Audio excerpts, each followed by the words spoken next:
सवाल ये है अवधेश जी कि जब कोई पार्टी चुनाव हारती है या किसी मुश्किल में आती है तो वो दांव किस पर खेलती है?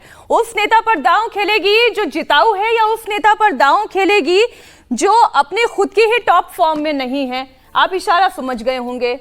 नहीं, देखिए ऐसा है कि चुनाव अपनी सीट हारे नहीं, लेकिन चुनाव लाल कृष्ण आडवाणी भी हारे, चुनाव अटल बिहारी वाजपेयी हारे, चुनाव बड़े बड़े लोग इस देश में हारे हैं, इंदिरा गांधी हारी है। केवल चुनाव की हार जीत से हम किसी के लोकप्रिय अलोकप्रिय होने या सक्षम अक्षम होने का मूल्यांकन कभी करते नहीं। लेकिन सर हम कंपैरिजन तो करते हैं। ठीक है, कि योगी आदित्यनाथ और केशव प्रसाद मौर्य में हम कंपैरिजन करेंगे। अभी तक देखिए हम क्या है कि हम एक अनुमान लगा रहे हैं कि वो मुख्यमंत्री पद की दावेदारी कर रहे हैं, उनके किसी बयान में अभी तक नहीं है। पार्टी के अंदर में जो दोष हैं, गड़बड़ियां हैं, जो जातीय समीकरण में समस्या है, सरकार और संगठन के बीच समस्या है, अगर कोई नेता उसको उठाने की कोशिश कर रहा है, वो भी एक पार्टी के दायरे में छोटा मोटा बयान देके, तो उसको तो हम सेफ्टी वॉल्व इस समय मानेंगे कि लोगों का जो गुस्सा है वो केशव प्रसाद मौर्य के माध्यम से भी निकल रहा है। ये भी एक हम मान सकते हैं। दूसरा जो वो बता रहे थे रागी जी, कल भी और परसों भी केशव प्रसाद मौर्य जी ने अखिलेश यादव को जवाब दिया है, एक्सपर्ट बाजाप्ता जवाब दिया है।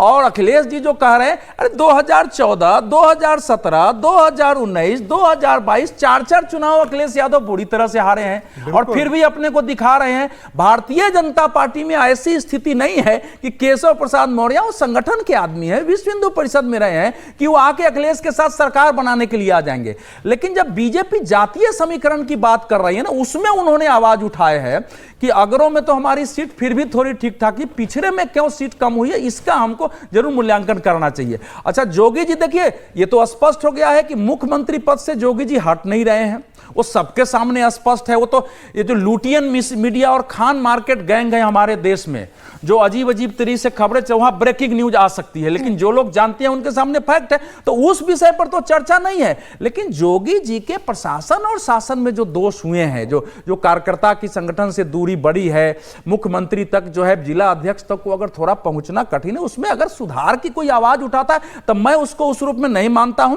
यद्यपि दोनों में प्रतिस्पर्धा रही है, मैंने देखा हुआ है, दोनों खेमे के लोग एक दूसरे के विरुद्ध खबरें फिट करते रहे हैं। हालांकि केशव मौर्य का खेमा इतना एक्टिव नहीं है कि वो खबरें फिट करे, ये मैंने दोनों जगह दाके देखा है। केशव जी के पास अगर कोई काम लेके जाइए जो थोड़ा बड़े लेवल के, तो साफ बोलते थे कि ये भाई, ये महाराज जी के यहाँ का है, मैं इसमें कुछ नहीं कर सकता हूं, मैं कहूंगा भी तो ये काम नहीं होगा। तो ये स्थिति वहां बनी हुई थी।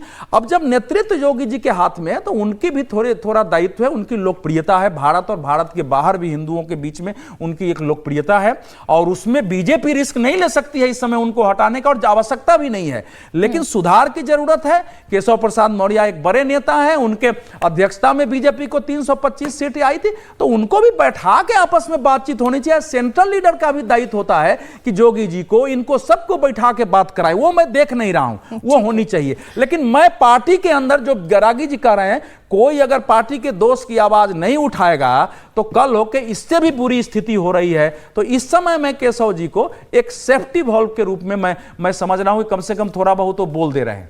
ये विजय जी ऐसी ही बात है, मुश्किल वक्त में केशव जो है सेफ्टी वॉल है। अब अवधेश जी तो बहुत जानते हैं पार्टी को, इस पर मैं कोई बात नहीं करना चाहता, और वो जो बात कर रहे हैं उसमें भी कोई गलत बात नहीं कह रहे केशव मौर्य। लेकिन अगर वो सेफ्टी वॉल्व थे और पार्टी में कुछ सब कुछ ठीक है या वो परेशानियां दिखा रहे हैं, तो 2 दिन तो केशव मौर्य यहाँ रहे हैं सेंट्रल लीडरशिप में, न प्रधानमंत्री जी ने उनसे मुलाकात की, न अमित शाह जी ने मुलाकात की। सुन लेते ना बात, मना कर दिया अमित जी ने मना कर दिया। उत्तर प्रदेश में कार्यकर्ता की बात नहीं सुन रहा, नहीं सुन रहा, यहाँ पर दिल्ली में पार्टी के डिप्टी चीफ मिनिस्टर की बात नहीं सुन रहे। 1 महीने से केशव मौर्य घूम रहे हैं, लखनऊ से दिल्ली, दिल्ली से लखनऊ, पता ही नहीं कि कितने चक्कर लगे हैं, तो उनकी बात नहीं सुन रहे। इसका क्या मतलब, क्या पार्टी उनको सेफ्टी वॉल मानती है या नहीं मानती है? तो ऐसे बड़े मुद्दे, और मैं बार बार बात कर रहा हूं कि इस पूरी रिपोर्ट और जितनी चर्चा हो रही है, ये सब लीपापोती आप कर रहे हो। भाई मुझे ये बताइए कि जिम्मेदारी किसकी है? क्या ये सवाल इसमें खड़ा किया गया है कि क्या ये सवाल भूपेंद्र चौधरी की रिपोर्ट में है कि कोई भी हो, अब केशव प्रसाद मौर्य हो, योगी जी हो, भूपेंद्र चौधरी हो, अमित शाह हो, नरेंद्र मोदी हो, कोई तो जिम्मेदार होगा, या बेचारा कार्यकर्ता ही है वो जिम्मेदार है, उसने वोट नहीं दिलवाया आपको। अगर ऐसा है तो फिर ठीक है, फिर क्या रिपोर्ट बना रहे हो आप? समीर जी कुछ जोड़ना चाह रहे हैं। देखिए, मुझे लगता है कि केशव प्रसाद मौर्य जैसे नेता जो होते हैं वो पार्टी में जो आपदा आती है उसमें अपने लिए अवसर ढूंढते हैं।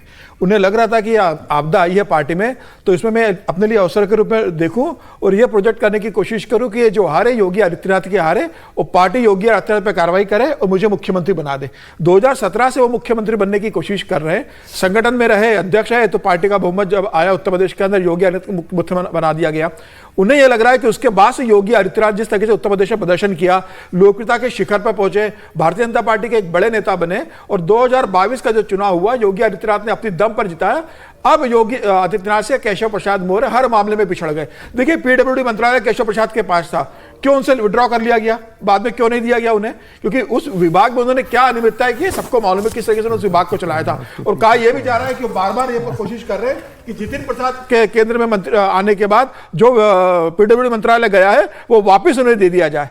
अगर केशव प्रसाद मौर्य को इतना ही संगठन की चिंता थी तो जिस दिन परिणाम आए थे उन्हें कह देना चाहिए था कि मैं उप मुख्यमंत्री का पद छोड़ने के तैयार हूं, मैं भारतीय जनता पार्टी के संगठन में काम करने चाहता हूं, जो 8 महीने संगठन को मजबूत में काम करने के बाद फिर उप मुख्यमंत्री का पद स्वीकार कर ले, मुख्यमंत्री स्वीकार करने के बाद भी आपका क्या रोल रहा? स्वीकार करके वो संगठन में चले जाएंगे। तो मुझे ऐसा लगता है कि केशव प्रसाद मौर्य जब दिल्ली में आए थे तो उन्हें यह बता दिया गया है, बहुत स्पष्ट है, उन्होंने समय भी मांगा था अमित शाह से मिलने का, उन्हें समय नहीं मिला। उन्हें बता दिया गया राष्ट्रीय अध्यक्ष के द्वारा कि भाई जो आप बता रहे हो वो पार्टी की रिपोर्ट आ रही है, पार्टी में अगर कोई संगठन की कमजोरी आए तो बंद दरवाजे में बात होती है, सरेआम आप पार्टी के अनुशासनहीनता नहीं तोड़ सकते, आपको पार्टी के अंदर बात करना पड़ेगी, अपने विचार रखिए। और ये मैसेज दिया और वापस उन्हें कह दिया गया कि आप लखनऊ जाइए और अपना काम संभालिए। तो मुझे ऐसा लग रहा है कि उन्हें संदेश मिल गया है कि आप जिस कोशिश में लगे हो वो आपकी कोशिश सफल नहीं होने वाली है, आप जाकर अपनी सरकार का काम देखिए। वो जोड़ देता हूं 2021 में भी चुनावों से पहले, अवधेश जी केवल आप उसको करेक्ट भी कर सकते हैं कि 2021 में विधानसभा चुनावों से पहले भी केशव मौर्य ने ये एक्सरसाइज पूरी की थी। ऐसा नहीं है कि वो आज सेफ्टी वॉल्व हो गए, उस समय तो कोई चुनाव की हार भी नहीं हुई थी, लेकिन 2022 से भी पहले उन्होंने एक तख्ता पलट या कहीं अपने मुख्यमंत्री बनने की कोशिश की थी, वो भी नाकाम रही थी। और वो उस समय भी जो अखिलेश यादव जी हैं वो उनको मदद करने के लिए तैयार हो रहे थे। आज भी वो सोखा ऑफर दे रहे हैं, वो भले ही तंज में हो, मजाक में हो, लेकिन ये बात इसलिए कर रहे हैं। दो सवाल तो फिर मेरे इसी से निकलते हैं कि वो जो अगर ऑफर दे रहे, मान लीजिए फर्ज करिए हाइपोथेटिकली अगर वो सीरियस ऑफर भी है, क्या केशव प्रसाद मौर्य जैसे संगठन से निकले हुए आदमी ऐसे ऑफर को एक्सेप्ट करेंगे? पहला सवाल तो यही। और दूसरा सवाल ये कि क्या वाकई में केशव प्रसाद मौर्य इतने मजबूत हैं या फिर वो कमजोर कड़ी हैं? नहीं, देखिए ऐसा है कि कमजोर और मजबूत तो कई बार व्यक्ति को पावर मिलने से भी तत्काल दिखाई देता है। और इस समय हम समीर जी जानकारी रखते हैं, लेकिन इस ढंग से किसी व्यक्ति को डिमोनाइज करना कि वो पार्टी को क्षति पहुंचा रहे हैं, अरे पार्टी में अपनी बात रखना कि मैं भी मुख्यमंत्री पद का उम्मीदवार हूं, ये गलत कैसे हो सकता है किसी पार्टी में? मेरी ये समझ में नहीं आ रहा है। जिसके नेतृत्व में चुनाव लड़ा गया 2021 में, उन्होंने जरूर आवाज उठाई थी और उसमें कहीं दो मत नहीं है, दोनों में थोड़ी प्रतिस्पर्धा, ये भी सच है।